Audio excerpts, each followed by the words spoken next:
We do not yet know as we ought to know. We must humbly seek God's will to do it. This is the love of God. Obeying His commands is a big part of it.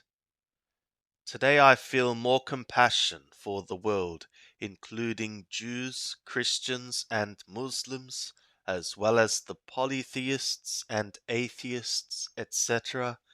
Everyone. Basic stuff like this, many can't handle, but they think they can properly understand a 2,000-year-old book written in foreign languages. How truly sad! A lamentation be for the sons of Adam.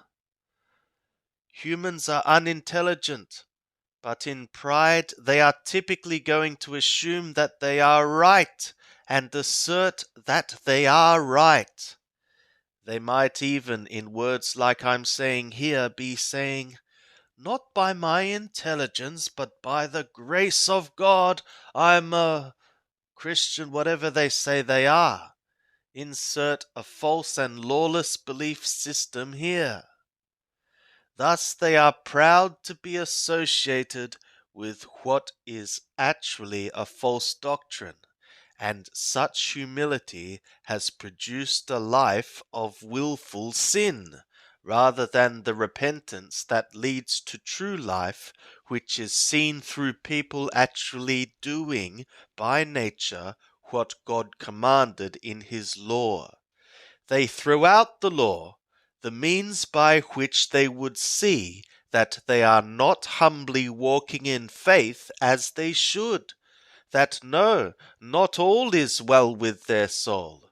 They are in sin, blind, wretched, naked. Yeshua said to the Pharisees, "If you were blind, you would have no sin. But now that you maintain, we see, your sin remains." John 9:41. The world of religions seems blind. They would likewise be without sin, but because they say, "We see," their sin remains. I'm very sorry for them. A lamentation be for them. May I go about softly, humbly, for their poverty of understanding and the loss of soul which is coming to them.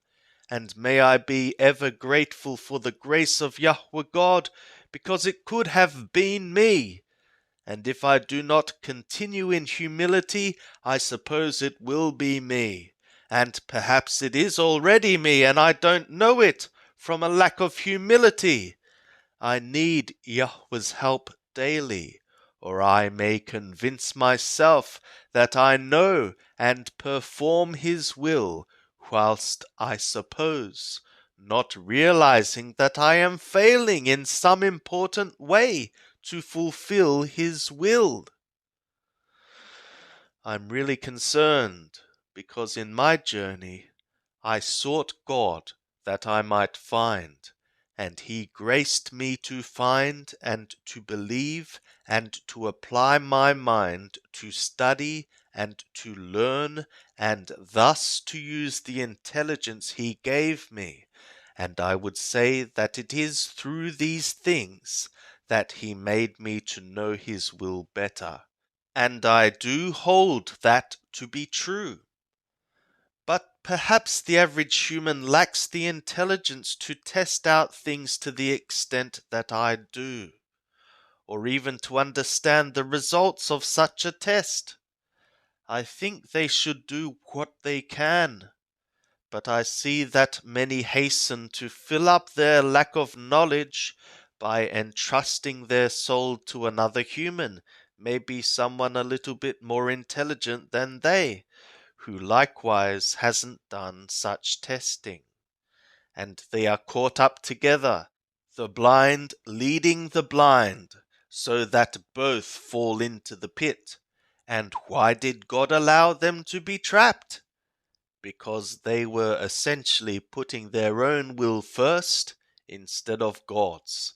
And in this lack of faithfulness, God allowed them to be caught up in what they preferred instead of preferring His will.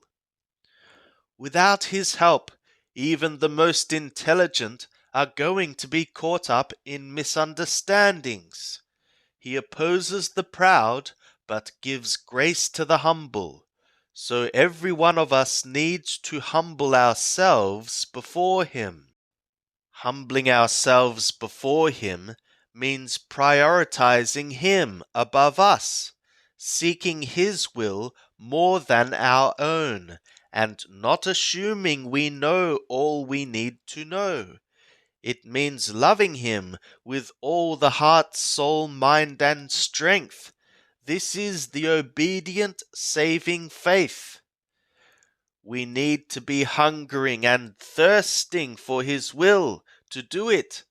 Hungering and thirsting for His will to do it must be at the core of seek and you shall find. Reasoning can only be a component, because it cannot be true that only the intelligent few are able to find Him. And we see the intelligent few lost on side quests too, caught up about numbers, letter meanings, false calendars, man-made traditions, and presumptuous authority systems, and so on. So let us fear God, and humbly, daily seek His will to do it, because none of us are smart enough to know His will in an effective way without Him helping us in response to our personal, humble seeking. We must humbly, hungrily seek His will to do it. He will help the humble. We have a hope that He will give them the privilege of finding and aligning to His will, to effectuate His command and commands as they should.